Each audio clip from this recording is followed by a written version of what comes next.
Welcome back to my channel Susmita এবং সঞ্জীবের blog থেকে আপনাদের সবাইকে স্বাগত। আমি দেখাবো আজকে আমি বলবো আমার হাজব্যান্ডে তো আপনার আগের ব্লগে দেখেছেনই, আমি পিজিতে গেছি, কতটা অসুস্থ দেখেছেন। এবং আমি আজকে আমার দোকানে আছি। এবার এই দোকানটা আমার হাজব্যান্ডেরই, কিন্তু আমার হাজব্যান্ড অসুস্থ বলে এখন আমাকেই চালাতে হয়, সব কিছু আমাকে একলাই সামলাতে হয়।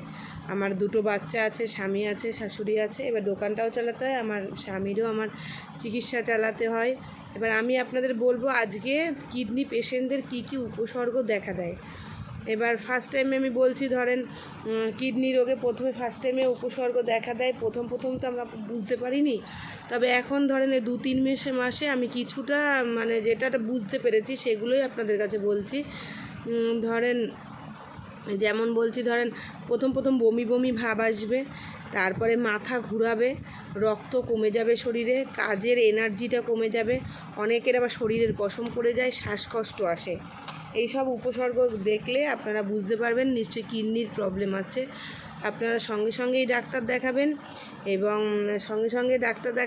এবং সব এতে আপনার একদম যখনই টের পাবেন যে এইসব উপসর্গ আসছে, সঙ্গে আপনারা খুব তাড়াতাড়ি ডাক্তার দেখাবেন। এবং যদি ভালো কোনো সরকারি হসপিটালে দেখাতে পারেন তাহলে আপনাদের আরও ভালো হবে। সেখানে চিকিৎসা, যেমন আমি পিজিতে চিকিৎসা করাই, আমার হাজব্যান্ড আগের চাইতে অনেকটাই সুস্থ আছে, অনেকটাই ভালো আছে। আবার এই যখন এগুলো আপনার হবে, যখন টেস্ট করাবেন আপনারা দেখবেন কিডনিতে ক্রিয়েটিনিন বেড়ে যাবে, ক্রিয়েটিনিনের প্রবলেম আসবে। ক্রিয়েটিনিন অনেকটা যেখানে 0.1 হচ্ছে নর্মাল, সেটা কিন্তু অনেকের 8 পয়েন্ট হয়, 9 পয়েন্ট হয়, 11 পয়েন্টও বেড়ে যায়। সেটাকে 0 আনতে হবে, খাবার মেনটেন করতে হবে। অনেক লিস্ট আছে, খাবারের লিস্টগুলো আমি আপনাদের সবাইকে শেয়ার করব, কিভাবে চলবে, কিভাবে খাওয়া দাওয়া করবে, সব কিছু আপনাদের জানাবো, ঠিক আছে, সব কিছু। এবার ধরেন আমাদেরকে পিজিতে যেতে হয়, সপ্তাহে একদিন করে মেডিসিন আনতে যেতে হয়, মাসে একবার করে হাজব্যান্ডকে দেখাতে হয়, মাসে রক্ত পরীক্ষা করতে হয়, প্রপার ট্রিটমেন্টে রাখতে হয়। এবার এইটুকু বলতে পারি আপনাদের যে আমার যে প্রবলেমগুলো এসেছে আমি আপনাদের শেয়ার করছি। আপনিও, আপনাদের যদি কারোর জানা থাকে যে কোনো আপনাদের এইসব প্রবলেম এসেছে, আপনারা আমাকে জানাবেন এবং কিছু জানতে চাইলে আমাকে কমেন্ট করবেন, আমি অবশ্যই আপনাদের জানিয়ে দেবো। আর যদি এটাও বলি, যদি আরও কারোর কোনো কিছু জানতে ইচ্ছা করে আমাকে কমেন্ট করবেন।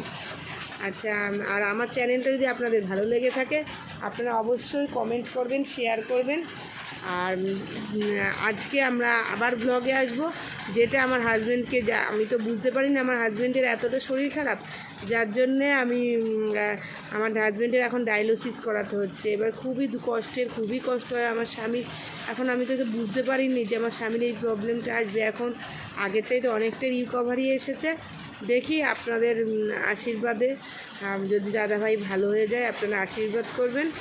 আপাতত এখানে ব্লগ শেষ করছি, আবার দেখা হবে বিকালে, আপনাদের দাদাভাইয়ের ডায়ালিসিস হবে, সেটা আপনাদের ব্লগে আমি দেখিয়ে দেবো। আপাতত নমস্কার।